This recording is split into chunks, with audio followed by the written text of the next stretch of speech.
ओम नमः शिवाय। मैं पूजा अपने दर्शकों के लिए लेकर आई हूँ शिव विवाह की कथा। पार्वती हिमाचल के राजा हिमवात की पुत्री और रानी देवी की पुत्री हैं। हिमवात ने पार्वती का नाम इसलिए पार्वती रखा जिसका अर्थ होता है हिमाचल की रानी। ये कन्या शुरू से ही धार्मिक प्रकृति की थी। इनका पूजा अर्चना में ज़्यादा ध्यान था। जब माता सती ने देह त्यागा तो शिव पूरी तरह निराशा में डूब गए। तब आदि शक्ति ने पार्वती को ये स्थापना दी कि तुम्हारा विवाह शिव के साथ होगा।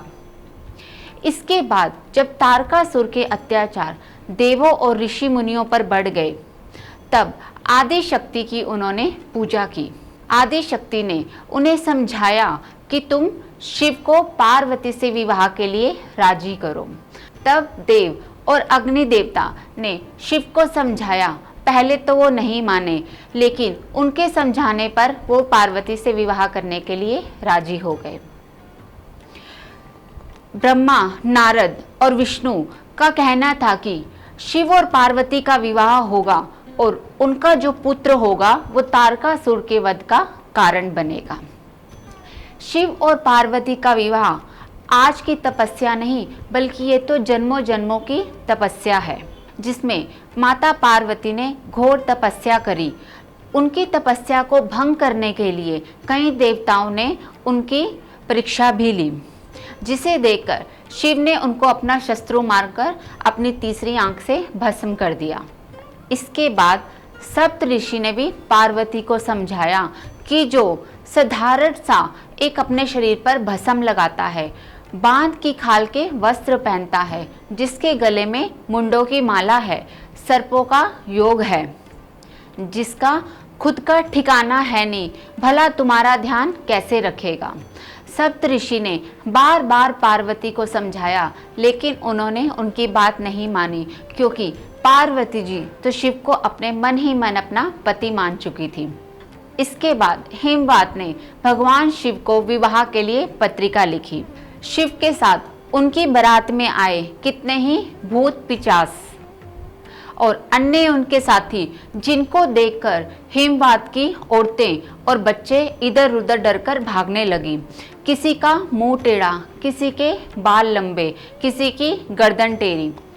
तब पार्वती की सखियों ने उनकी हंसी टोली की कि तेरा दूल्हा कैसा है जो बैल की सवारी पर आया है, ऐसा अद्भुत दूल्हा तो हमने कभी नहीं देखा।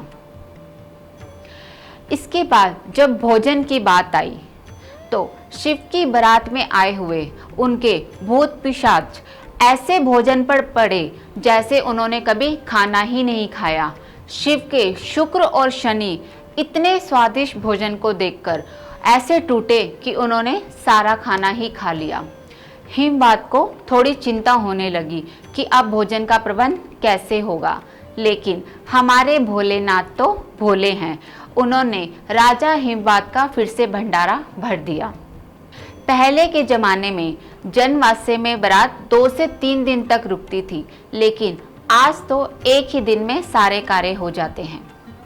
इसके बाद शिवजी जी को फेरों के लिए बिठाया गया तो पंडित ने उनसे उनके गोत्र के बारे में पूछा, जो सारी दुनिया का गोत्र बताते हैं। भला वो अपना गोत्र क्या बताते। नारद, विष्णु और ब्रह्मा, अन्य देवता पंडित की ये बात सुनकर हंसने लगे। पंडित को खुद ही कुछ लगा कि मैंने शायद कुछ गलत ही प्रश्न कर लिया है। उसके बाद उन्होंने जयमाला कराई। पहले फेरे होते थे, फिर जयमाला, और आज के ज़माने में पहले जयमाला कराई जाती है। फेरे संपन्न हुए। उसके बाद रानी मैना देवी ने पार्वती को शिक्षा दी। पहले के ज़माने में जो शिक्षा दी जा रही थी वो आज तक निभाई जाती है, जिसमें माता, बहनें और सखियां दुल्हन को पति के लिए क्या क्या धर्म है इस प्रकार की शिक्षा देती थी। शिव और पार्वती का मिलन 2 आत्माओं का मिलन है। ये एक बहुत ही मधुर मिलन है जो हमें युगों युगों तक देखने को नहीं मिलता। आज भी लोग इसी शिव और पार्वती की जोड़ी की पूजा करते हैं। ये थी आज के अध्याय की कथा। जिसमें हमने आपको शिव और पार्वती के विवाह का वर्णन किया है। आज का अध्याय हम शिव गायत्री मंत्र के साथ समाप्त करेंगे। ओम तत्पुरुषाय विद्महे महादेवाय धीमहि तन्नो रुद्र प्रचोदयात्। ओम नमः शिवाय।